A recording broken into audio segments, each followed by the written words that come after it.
कल हमने जो रंगीन आयन थे उनके बारे में जाना। ठीक है, तो संक्रमण तत्व में रंगीन आयन होते क्या है। आज इसमें क्या है बेटा कि जो संक्रमण धातु है, कौन सी है? संक्रमण धातु परमाणु। और इस संक्रमण धातु परमाणु या आयन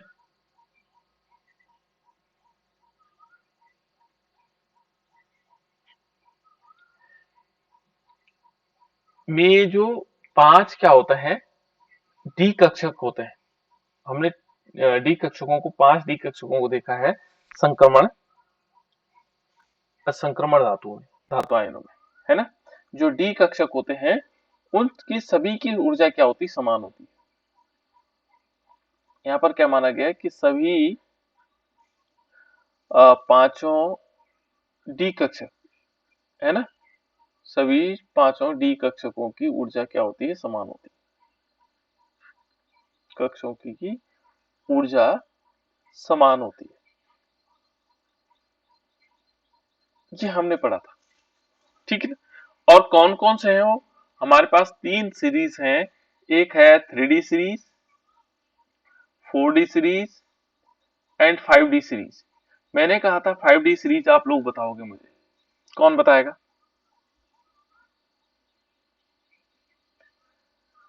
5D सीरीज का नाम बता रहे बेटा।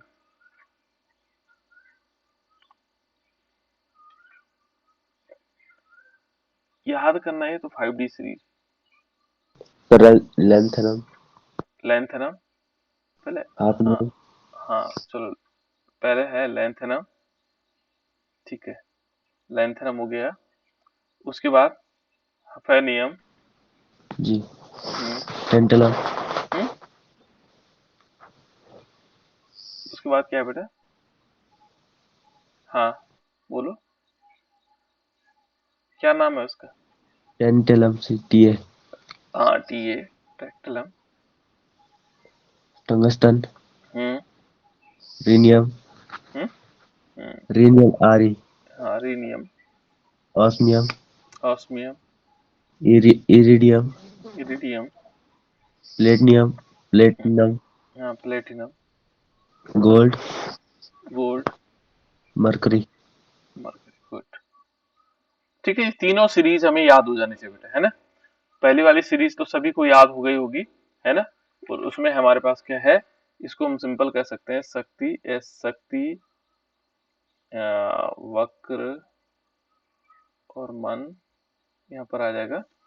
और फी कु को नी कूजन, है ना। और इसके बाद एक सीरीज और बचती है जिसे हम क्या बोलते हैं, एटरबियम वाली। ठीक है ना, 4D सीरीज। इसको हमें याद करना है ना। तो 4D, 3D और 5D, ये पांचों सीरीज याद होनी चाहिए। तो ये सब के सब क्या है, डी ब्लॉक एलिमेंट है। और डी ब्लॉक एलिमेंट के साथ ये सारे के सारे क्या है, संक्रमण तत्व है। इनमें संक्रमण तत्व कौन नहीं है? ठीक है ना, यहाँ पर कैडमियम लिख लू मैं। तो कैडमियम, जिंक, कैडमियम और Hg, ये संक्रमण तत्व नहीं, बाकी सारे के सारे संक्रमण तत्व है। और ये सारी तीनों सीरीज क्या है, D block element, D block के तत्व है। ये क्या है, डी ब्लॉक के तत्व। इन डी ब्लॉक के तत्वों में विशेषता क्या है कि इलेक्ट्रॉन भरे जाते हैं D1 से लेकर के और D10 तक। ठीक है ना, D1 भरे जाएंगे, D2 भरे जाएंगे और D तक। ये भरे जाते हैं वन, N-1 में, N-1 D कक्षक में भरे जाते हैं। यानी कि जो हमारे पास मुख्य क्वांटम संख्या होगी उससे पहले वाली क्वांटम संख्या में के D ऑर्बिटल में, D कक्षक में इलेक्ट्रॉन भरे जाते हैं। और D कक्षक में क्या होते हैं, 5 कक्षक होते हैं। यहाँ पर देखोगे तो 5 कक्षक, 1 2 3 4 और 5, है ना, 1 2 3 4 और एक 5, ये 5 कक्षक है। और इसमें इन्होंने कहा कि जो सभी संक्रमण तत्व परमाणु या आयन में क्या होंगे, जो डी कक्षक होते हैं, उपस्थित डी कक्षक होते हैं, पांचों की ऊर्जाएं समान होती हैं। अतः इन्हें हम कहते हैं समभ्रंश कक्षक भी कहते हैं। इन कक्षकों को क्या कहा जाता है, समभ्रंश कक्षक। समभ्रंश, इसको कहते हैं बेटा समभ्रंश कक्षक। इनको हम क्या बोलते हैं, समभ्रंश कक्षक भी बोलते हैं। ठीक है ना। और डी कक्षकों में तीन कक्षक क्या होते हैं, इनकी आकृतियां अलग अलग होती हैं और इनको दो भागों में विभाजित किया गया है। तीन कक्षक यदि देखेंगे, जो तीन कक्षक होते हैं, पांच में से तीन क्या होंगे, तीन कक्षकों को d x y, d z x y z और डी जेड एक्स, ये तीन कक्षक होते हैं। इनकी आकृतियां जो होती हैं T2G कक्षक के बराबर होती है, T2G के फॉर्म में होती है, इनको बोलते हैं T2G, है ना। और अन्य दो कक्षक होते हैं, दो कक्षक कौन कौन से हैं, दो कक्षक हमारे पास है d x square minus y square, x square minus y square, और एक कॉमा करके डी जेड स्क्वायर होता है। ये पांचों कक्षक के नाम हो गए, है ना। और इसका नाम होता है बेटा, इसको बोलते हैं इजी ऑर्बिटल। इसका नाम क्या है, इजी। ऊपर वाला T2G है और ये क्या है, इजी ऑर्बिटल। इस प्रकार से ये याद रखना है, ठीक है। ये कहता है कि जो संक्रमण धातु या परमाणु होंगे, धातु परमाणु या आयन होंगे के पास कोई भी उदासीन या ऋणात्मक लिगेंड आते हैं। मान लीजिए इनके पास क्या होता है, या तो उदासीन लिगेंड्स। अब लिगेंड अलग चीज है ना। क्या होता है लिगेंड्स, लिगेंड्स इन परमाणुओं से जुड़ने वाला है ना। लिगेंड्स भी कह सकते हैं इसको, ठीक है ना। ये कैसे वाला लिगेंड्स, लिगेंड्स आते हैं। और लिगेंड दो प्रकार के होते हैं, या तो क्या क्या होगा, उदासीन होगा या फिर ऋणायनिक होगा। दो प्रकार के क्या होंगे यहाँ पर, यदि दो प्रकार के हमारे पास हैं, या तो उदासीन लिगेंड्स होगा या ऋणायन लिगेंड्स होगा। यदि ये किसके पास आते हैं, जो हमारे पास क्या है, संक्रमण धातु आयन या परमाणु, जो संक्रमण धातु होगा या आयन होगा, है ना। परमाणु भी हो सकता है या आयन भी हो सकता है। मान लीजिए सपोज Mn है, हमारे पास Mn है, ये धातु के फॉर्म में है। इसके पास कोई उदासीन क्या आता है, लिगेंड्स आता है। या तो क्या आएगा, उदासीन लिगेंड्स आएगा जुड़ने के लिए, या फिर ऋणायनिक लिगेंड आएगा। दो प्रकार के लिगेंड्स आ सकते हैं, दो प्रकार के लिगेंड। या हमारे पास आयन के फॉर्म में हो, ये तो क्या है, संक्रमण धातु परमाणु है, इसको हम क्या बोलेंगे, संक्रमण धातु। और ये क्या है, परमाणु के फॉर्म में। ये क्या है, यदि हम Mn2 पॉजिटिव कर दें, ये होगा बेटा संक्रमण धातु आयन। ये आयन के फॉर्म में, इसको हम क्या कहेंगे, आयन। कौन सा वाला आयन होगा, संक्रमण धातु आयन। और ये क्या है, संक्रमण धातु परमाणु है। यदि उनके पास क्या होगा, इन दोनों के पास ऋण या उदासीन हो या ऋणायनिक लिगेंड्स हो, यदि इसके पास आते हैं, किसके पास, धातु परमाणु के पास या लिगेंड्स के पास, तो इससे क्या होगा, तो पांचों कक्षकों की ऊर्जा समान नहीं रहती है। जैसे इनमें क्या होगा, लिगेंड्स, उदासीन लिगेंड्स आए या ऋणायनिक लिगेंड्स आए, तो इनकी ऊर्जा क्या नहीं रहती है, समान नहीं रहती। पहले तो क्या होते हैं, समभ्रंश होते हैं। डी कक्षक क्या होते हैं, समभ्रंश होते हैं। समभ्रंश का मतलब डी कक्षकों की ऊर्जा, सभी पांचों जो डी कक्षक होते हैं उनकी ऊर्जा क्या होती है, समान होती है। सभी पांचों डी कक्षकों की ऊर्जा क्या होती है, समान होती है। लेकिन जब उन पर कोई ऋणायन या उदासीन आयन आता है, तो उससे क्या हो जाता है, वो उनकी ऊर्जा समान नहीं रहती। और उनकी ऊर्जा समान नहीं रहने से क्या होगा, यदि इनकी ऊर्जा समान नहीं रहती है तो फिर क्या होगा, इनमें इनमें क्या होगा, दो समूह में विभक्त हो जाते हैं।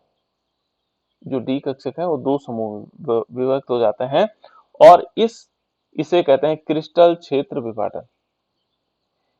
डी कक्षकों का दो समूह में विभक्त होना ही क्या कहलाता है, क्रिस्टल क्षेत्र विपाटन कहलाता है। तो हमारे पास परिभाषा क्या होगी, यदि हम कहें क्रिस्टल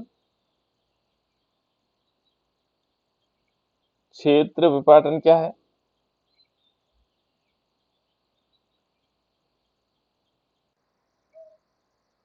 क्रिस्टल क्षेत्र विपाटन क्या है, किसे कहेंगे हम क्रिस्टल क्षेत्र विपाटन? तो हम कह सकते हैं कि डी कक्षकों का या समभ्रंश कक्षक, समभ्रंश डी कक्षकों का क्या कह सकते हैं, समभ्रंश जो डी कक्षक है, डी कक्षकों का,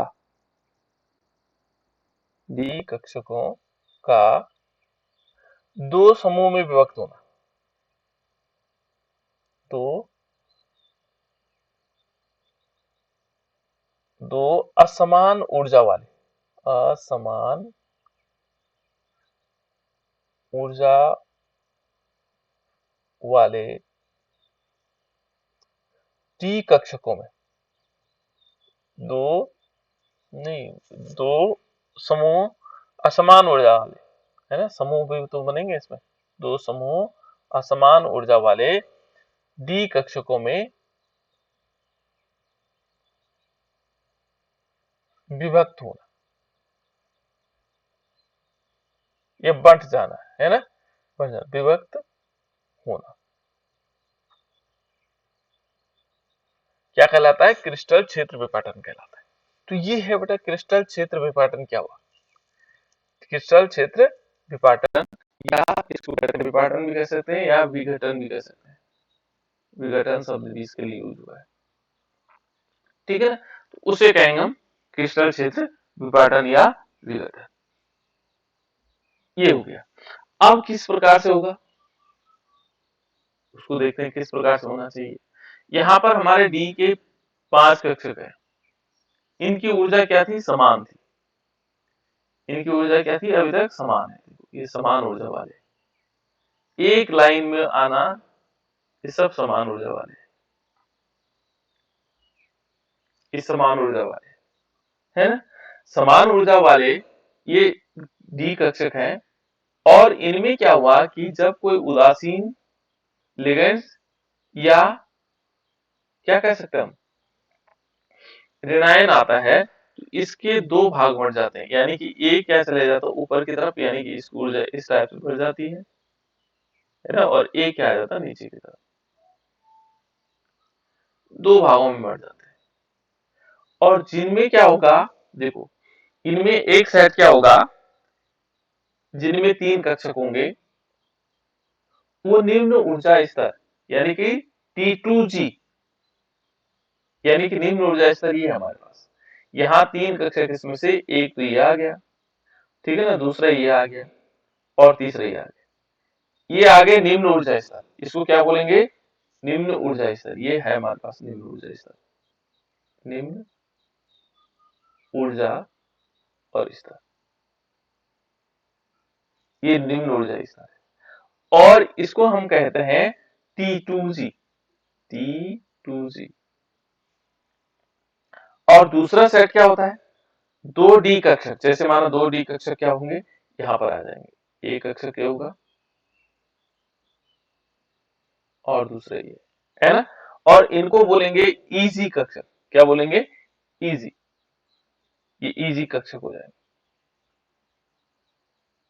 जिनकी ऊर्जा क्या है, ये टीटीजू कक्षक है और ये इजी कक्षक है, इनको कहेंगे ये उच्च ऊर्जा स्तर वाले हैं, कैसे हैं, उच्च ऊर्जा स्तर।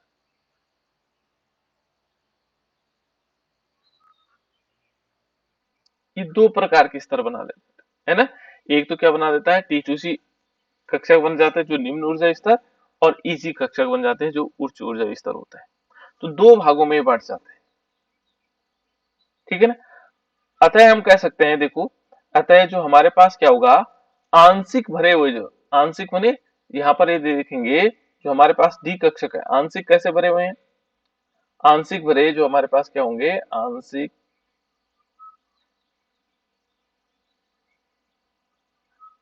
ठीक है ना, आंशिक भरे डी कक्षक, डी भरे कैसे हो सकते हैं, आंशिक भरे डी कक्षक कौन से होंगे, n-1 डी, ये वाले है ना। कक्षकों में एक क्या होगा, एक इलेक्ट्रॉन क्या होगा, एक या अधिक इलेक्ट्रॉन क्या होंगे, निम्न ऊर्जा स्तर, ठीक है ना, डी कक्षक और में से एक ऊर्जा मुक्त के, जिन्होंने क्या करेंगे, दो प्रकार के पार्ट होंगे बेटा इसमें, है ना। दो पार्ट में किस प्रकार से आ जाएगा कि एक या अधिक इलेक्ट्रॉन, एक या डी कक्षक में एक या अधिक इलेक्ट्रॉन संक्रमण निम्न ऊर्जा युक्त डी कक्षक से क्या होगा, उच्च ऊर्जा युक्त डी कक्षक में संभव हो जाता है, ठीक है ना। यहां से क्या होगा, यहां से एक इलेक्ट्रॉन निकल करके यहां चला जा सकता है, क्योंकि इनमें ऊर्जा का बहुत अंतर होता है, यहां से यहां नहीं जा सकता है, ठीक है ना। इसमें क्योंकि ऊर्जा का अंतर काफी अधिक होता है, और ये कहता है कि जो कम ऊर्जा अंतर युक्त जो है क्या होगा, प्रकाश स्पेक्ट्रम द्वारा दृश्य क्षेत्र से संबंधित होता है, ठीक है ना। हम क्या कह सकते हैं कि जब इन पर श्वेत प्रकाश गिरता है, किस पर, इन धातुओं पर, तो प्रकाश में से क्या होगा, एक रंग प्रकाश ऊर्जा का अवशोषण कर लेती है, और इसमें से क्या होंगे, अधिक इलेक्ट्रॉन उत्तेजित होकर के निम्न ऊर्जा से उच्च ऊर्जा वाले कक्षक में चले जाते हैं। जैसे माना हम इनमें प्रकाश डालेंगे तो प्रकाश से क्या होगा, ये एक रंग प्राप्त कर लेंगे, और ऊर्जा प्राप्त करने से यहाँ से इसमें चले जाते हैं। ये कुछ घटनाएं हैं इसके सीएफटी की, है ना।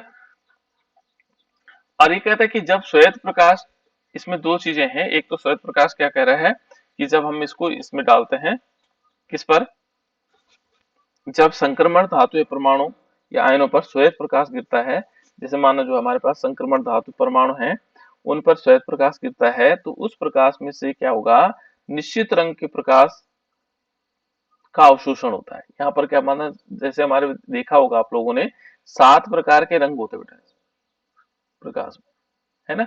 और जैसे ही वो 7 प्रकार के रंग होते हैं, लेकिन हमें क्या दिखाई देता है, सफेद प्रकाश दिखाई देता है, कैसे, श्वेत रंग दिखाई देता है, क्या होता है, हमें श्वेत रंग दिखाई देता है। इस श्वेत रंग में से, उन 7 रंगों में से एक रंग तो क्या कर लेता है, ये अवशोषित कर लेता है, क्या कर लेता है, जैसे मान लीजिए हमने क्या किया, इस पर प्रकाश डाला तो उसने क्या किया, एक रंग को तो अवशोषित कर लिया, ठीक है ना। और जिस रंग को उसने अवशोषित किया, ठीक है ना, उससे क्या हुआ कि इन इलेक्ट्रॉन में उत्तेजना आई, और ये निम्न ऊर्जा से उच्च ऊर्जा की के कक्षकों में चले जाते हैं। जैसे उन्होंने श्वेत प्रकाश से रंग को अवशोषित किया, उससे क्या हुआ, इनकी जो निम्न ऊर्जा से ये उच्च ऊर्जा में चले जाते हैं, यहाँ चले जाते हैं, ठीक है ना।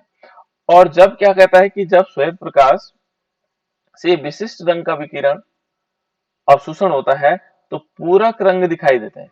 जैसे मान लीजिए कोई रंग इसने अवशोषित किया, ध्यान रखना बेटा, यहाँ पर मान लीजिए हरा रंग होता है, मान लीजिए इसने हरे रंग को अवशोषित किया,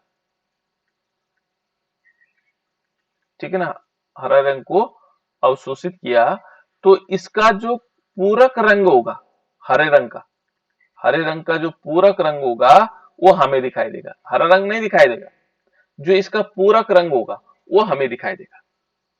ये कहना चाह रहे हैं, है ना, कि मंस यदि उसने हरे रंग को अवशोषित किया तो जो उसका पूरक रंग होगा, हरा रंग नहीं दिखाई देगा हमें, वो तो अवशोषित हो गया, है ना, तो जो इसका पूरक रंग होगा वो हमें दिखाई देगा। तो ये कहना चाहता है कि जैसे मान लीजिए कोई विशिष्ट प्रकाश की किरण किसी उस पर पड़ती है तो हमें पूरक रंग दिखाई देते हैं। इस प्रकार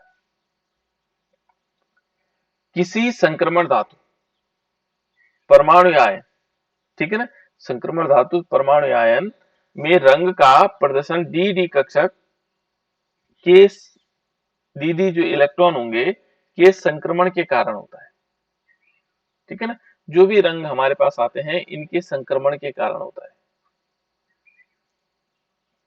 तो ये है था बेटा इसमें जो हमारे पास CFT था, किस प्रकार से जो है इलेक्ट्रॉन का विपाटन हो सकता है और कैसे कैसे इलेक्ट्रॉन के हमें रंग दिखाई देते हैं। ठीक है ना। अब है बेटा इसमें इंटरस्टिशियल यौगिक, यानी कि अंतराकाशी यौगिक। ये क्या होता होगा? अंतराकाशी यौगिक,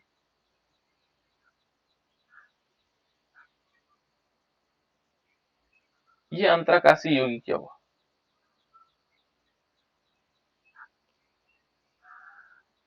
किससे कह सकते हैं अंतराकाशी यौगिक? चलो इसको समझ लेते हैं।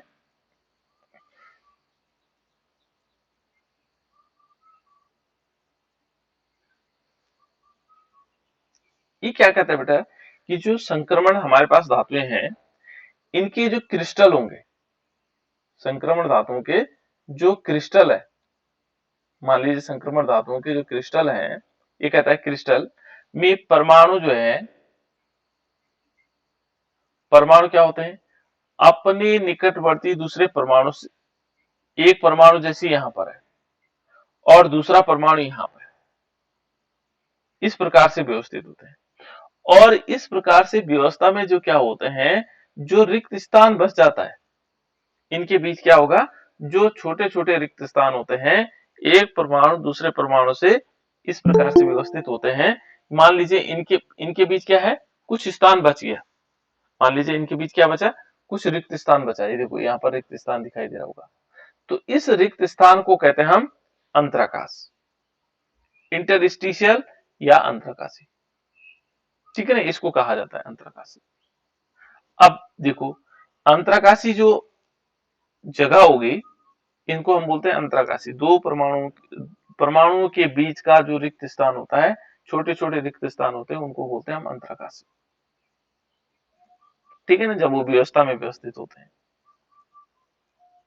ठीक है ना।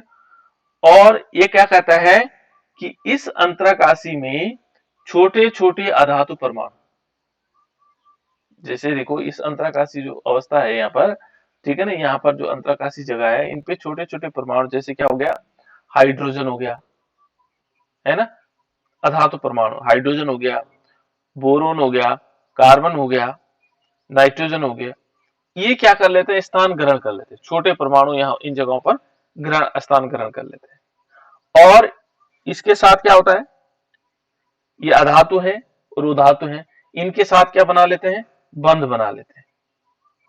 ठीक है ना, ये छोटे छोटे जो परमाणु है, मान लीजिए हमारे पास धातु के परमाणु ये है, एक धातु ये है, दूसरा धातु ये है, तीसरा धातु परमाणु ये है, और इनके बीच यहाँ जगह बची हुई, और यहाँ पर आकर के मान लीजिए बोरोन आ गया, बोरोन यहाँ पर आ गया, ये छोटे अधातु परमाणु, और ये अधातु परमाणु इन अंतराकाशी अवस्थाओं में आ जाते हैं और वो क्या करते हैं, इन यौगिकों से बंध बनाते हैं।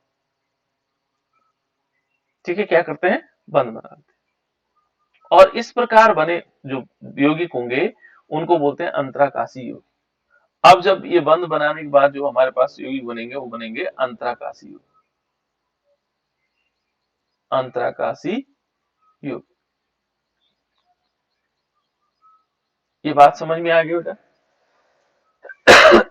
पहले हमने अंतराकाश को देखा कि अंतराकाश क्या हो सकता है ना, अंतराकाशी अवस्था क्या है। ठीक है ना, उनमें क्या होता है, अधातु परमाणु आकर के जुड़ जाते हैं, और जुड़ जाने जब वो बंध बना लेते हैं तो उनको बोलते हैं अंतराकाशी यौगिक बोलते हैं। और अंतराकाशी इन यौगिकों में क्या होता है, इन यौगिकों का संगठन धातु और अधातु परमाणुओं के परमाणु त्रिज्या के अनुपात पर निर्भर करता है। एक तो जो धातु देखो इसमें, जैसे मान लीजिए हमारे पास क्या हुआ, ये धातु है, ये धातु जुड़े हुए है ना, यहाँ पर एक मान लीजिए हमने बोरोन लिया और बोरोन यहाँ आ गया छोटा सा, ऐसे करके। ठीक है ना, अब ये बन गया अंतराकाशी यौगिक। तो ये क्या कहता है कि जो अंतराकाशी यौगिक होंगे, इन यौगिकों के जो संगठन होगा धातु धातु और अधातु परमाणुओं के परमाणुिक त्रिज्याओं के अनुपात पर निर्भर करता है। इनका जो संगठन क्या होगा, इनके जो हमारे पास ये धातु परमाणु है और ये जो परमाणु अंदर है, इनके अनुपात पर निर्भर करता है। ठीक है ना। इन यौगिकों में क्या होगा, जो संक्रमण धातु होते हैं वो क्या होते हैं, आघात वर्धनीय होते हैं, तन्य होते हैं। ठीक है ना, तन्यता कम होती है इनमें, आघात वर्धनीयता और तन्यता क्या होती है, कम होती है। इस प्रकार जो संक्रमण धातु है, तो ऐसे धातुओं में क्या होते हैं, तन्यता का गुण पाया जाता है और आघात वर्धनीय का गुण पाया जाता है। ये दोनों शब्द आप लोग पहले से जानते हैं। आघात वर्धनीय माने जैसे हमने लोहे को पीटा, पीटने पर वो चौड़ा हो जाता है ना। जैसे हम इसको क्या करते हैं, गर्म करते हैं, गर्म करने पर उस पर हथौड़ा मारते हैं तो क्या हो जाता है, फैलने लग जाता है। तो ये क्या है, उसका आघात वर्धनीय गुण है ना, फैलने लग जाता है। और तन्यता का गुण, उसको पतली तार के फॉर्म में लंबा किया जा सकता है, वो तन्यता का गुण हुआ। ठीक है ना। लेकिन ये कहता है कि जो संक्रमण धातु है ये क्या होते हैं, कम आघात वर्धनीय होते हैं और कम तन्य होते हैं। दोनों गुण कम पाए जाते हैं, होते तो हैं लेकिन कम होते हैं। ठीक है ना, इतनी ज्यादा मात्रा में नहीं होता है। और कहता है साथ साथ में क्या कह रहा है, परंतु मजबूती और कठोरता, गलनांक, क्वथनांक बढ़ जाता है। इनकी चार चीजें बढ़ जाती है। एक तो मजबूती, जिसको हम कहते हैं, कठोरता बढ़ जाती है, कठोर ज्यादा होते हैं, कठोरता ज्यादा होती है इनकी। ठीक है ना। गलनांक क्या होता है, ज्यादा होता है, गलनांक क्या होगा, ज्यादा होगा। तीसरा क्या चीज ज्यादा होगी, क्वथनांक भी ज्यादा होगा, क्वथनांक भी क्या होगा, अधिक होगा। ये चीजें बढ़ जाती है। आघात वर्धनीय और तन्यता का गुण कम हो जाता है, लेकिन ये चीजें बढ़ जाती है। ठीक है ना। अतः ये यौगिक क्या होते हैं, काफी सख्त और कठोर होते हैं। उदाहरण के लिए यदि हम देखेंगे, स्टील स्टील देखेंगे तो इसी प्रकार का अंतराकाशी यौगिक है। स्टील अंतराकाशी यौगिक है। ढलवा लोहा, ढलवा लोहा ये भी क्या है, ये भी ये भी इसी प्रकार का अंतराकाशी यौगिक है। ठीक है ना। में क्या होता है, कार्बन की उपस्थिति के कारण काफी कठोर हो जाती है। स्टील में भी कार्बन रहता है, स्टील में क्या होता है, कार्बन होता है, और इसमें भी क्या होता है, कार्बन होता है। मान लीजिए आपसे पूछा जाए स्टील क्यों मजबूत होता है, तो उसमें क्या होगा, कार्बन उसके बीच में होगा, जो धातु होगा उनके बीच में कार्बन होगा और बंध बना लेगा। ठीक है ना। इनके उदाहरण है, जैसे टाइटेनियम है, कार्बन के साथ जुड़ा हुआ है। ठीक है ना, जो उसका उदाहरण है। मैग्नीज के साथ Mn4 और नाइट्रोजन जुड़ा हुआ है। ये तो बहुत इंपॉर्टेंट उदाहरण है बेटा, है ना। और Fe3H ये उदाहरण है, जिसके कारण ये क्या हो जाते हैं, मजबूत हो जाते हैं। ठीक है ना। ये रासायनिक रूप से क्या होते हैं, अक्रियशील होते हैं, रासायनिक अभिक्रिया नहीं करते हैं। ये जो यौगिक बने हमारे पास, अंतराकाशी यौगिक बने, ये कैसे होते हैं, रासायनिक रूप से अक्रियशील होते हैं, यानी कि अक्रिय होते हैं, क्रिया नहीं करते हैं। इसलिए इनको अच्छा भी माना जाता है, स्टील को अच्छा भी माना जाता है। और विद्युत धारा के सुचालक होते हैं, विद्युत धारा के सुचालक। सबके समझ में आया ये अंतराकाशी यौगिक क्या हुए।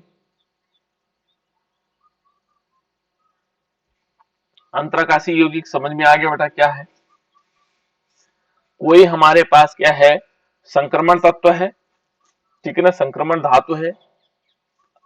इसको समझ लो फिर से एक बार। हमारे पास क्या है, संक्रमण धातु है। धातु भी हो सकता है, धातु परमाणु भी हो सकता है, आयन भी हो सकता है। और उनका अरेंजमेंट ऐसे हुआ है, उनके बीच में खाली जगह थी। उन खाली जगहों पर हाइड्रोजन, जैसे हाइड्रोजन हुआ, बोरोन हुआ, कार्बन हुआ, नाइट्रोजन हुआ, ये अधातु, ये क्या है बेटा, अधातु है। ये अधातु है। ये अधातु आकर के यहाँ फिक्स हो जाते हैं और इसके साथ बॉन्ड बना लेते हैं। और इस प्रकार से जो निर्मित यौगिक होगा उसे बोलेंगे अंतराकाशी यौगिक। क्या बोलेंगे उसको, अंतराकाशी यौगिक। और ये काफी कठोर होते हैं। ठीक है ना, क्या होते हैं, काफी कठोर होते हैं और ये अक्रिय भी रहते हैं, ठीक है ना, और विद्युत के सुचालक भी होते हैं, विद्युत धारा के सुचालक होते हैं। इस प्रकार से हम क्या कर सकते हैं, इनको अंतराकाशी यौगिक हमने पढ़ लिया। नेक्स्ट यदि देखेंगे बेटा, मिश्र धातुओं का बनना। मिश्र धातु इसलिए इंपॉर्टेंट नहीं है, मिश्र धातु बहुत सारे बार कई परीक्षाओं में पूछा जाता है मिश्र धातु, और इसके एग्जाम्पल ज्यादा पूछे जाते हैं। ध्यान रखो, मिश्र धातु का बनना, कैसे बनेंगे मिश्र धातु, मिश्र धातुओं का बनना कैसे बनेगा। तो मिश्र धातुओं का बनना किस प्रकार से हो सकता है, ये कहता है कि जो संक्रमण तत्व होते हैं, संक्रमण धातु होते हैं, है ना, में मिश्र धातु बनने का गुण भी होता है। इनमें क्या होता है, मिश्र धातु बनने का गुण होता है। मिश्र धातुएं क्या होती है, कठोर होती हैं, इनका गलनांक उच्च होता है ना, और रखने पर रखने वाली धातुएं, इनका गलनांक भी काफी उच्च माना जाता है। ये संचारण के प्रति क्या होती है, प्रतिरोधकता दिखाती है, ये संचारित कम होती है, यानी कि इसका कहने का मतलब इनका संचारण कम होता है। संचारण जानते होंगे आप लोग, कोरोजन, ठीक है ना, इनका संचारण कम होता है। संचारण मानी इनमें जंग कम लगता है, क्या कम लगता है, जंग कम लगता है ना, इनकी प्रतिरोधकता बढ़ जाती है। जैसे अब मिश्र धातुएं कौन कौन सी हो सकती है ना, जैसे पीतल है बेटा, पीतल किसका मिश्र धातु है, किन किन दो चीजों से मिलकर के बनता है पीतल। सर Zn और Cu कॉपर। हाँ बिल्कुल, कॉपर और जिंक के मिश्रण से हमें क्या प्राप्त होता है, पीतल धातु प्राप्त होता है। पीतल क्या हो गया, एक प्रकार का विलयन हो गया, ये क्या है, विलयन है, ठीक है ना। स्टेनलेस स्टील, हम कहते हैं ना स्टेनलेस स्टील है, स्टेनलेस स्टील। तो जो स्टेनलेस स्टील है वो किन किन चीजों से बनता है, इसमें हो गया आयरन, कॉपर और निकेल, सॉरी आयरन क्रोमियम होगा बेटा इसमें, आयरन क्रोमियम और निकेल, ये होगा स्टेनलेस स्टील। क्रोम स्टील, एक क्रोम स्टील के नाम से जाना जाता है, Chrome steel, Chrome steel. Chrome steel होता क्या है, क्रोम स्टील भी सेम कंडीशन है, ठीक है ना, और ये होता है आयरन और क्रोमियम का बना होता है। उसके बाद टंगस्टन स्टील, ये थोड़ा याद कर लीजिएगा क्योंकि ये यहाँ पर ज्यादा इंपॉर्टेंट नहीं, लेकिन जो प्रतियोगिता परीक्षाएं होती हैं उन सब में लगभग लगभग इसी प्रकार के क्वेश्चन भी पूछे जाते हैं। टंगस्टन, टंगस्टन स्टील, और टंगस्टन स्टील क्या होते हैं, एक तो आयरन और साथ में टंगस्टन धातु, इस प्रकार से तो इस प्रकार से जो बने हुए तत्व होते हैं, यौगिक होते हैं, उनको हम क्या बोलते हैं, उनको बोलते हैं मिश्र धातुएं, ठीक है ना। तो हम कह सकते हैं, इसको हम इस प्रकार से कह सकते हैं कि किसी संक्रमण धातु, कोई संक्रमण धातु है का किसी अन्य संक्रमण धातु के साथ मिश्र धातु बनने की जो प्रवृत्ति होती है, कोई हम क्या कहते हैं, परमाणु आकार के आधार पर समझा जा सकता है। और इनका जो संक्रमण धातुओं का जो परमाणु आकार होता है वो लगभग क्या होता है बेटा, समान होता है। अतः इनके जो जालक क्रिस्टल है वे धातु, एक धातु का परमाणु दूसरे धातु के परमाणु द्वारा आसानी से क्या हो जाते हैं, प्रतिस्थापित हो जाते हैं, और जिसे हम क्या कहते हैं, मिश्र धातुएं कहते हैं। ये मिश्र धातु, ये हो गया हमारे पास मिश्र धातु। एक धातु क्या कर देती है, दूसरी धातु को प्रतिस्थापित कर देती है, तो उसको क्या कहा जाता है, मिश्र धातु। तो ये मिश्र धातु है हमारे पास अलग अलग प्रकार, ये सारे के सारे मिश्र धातु है ना।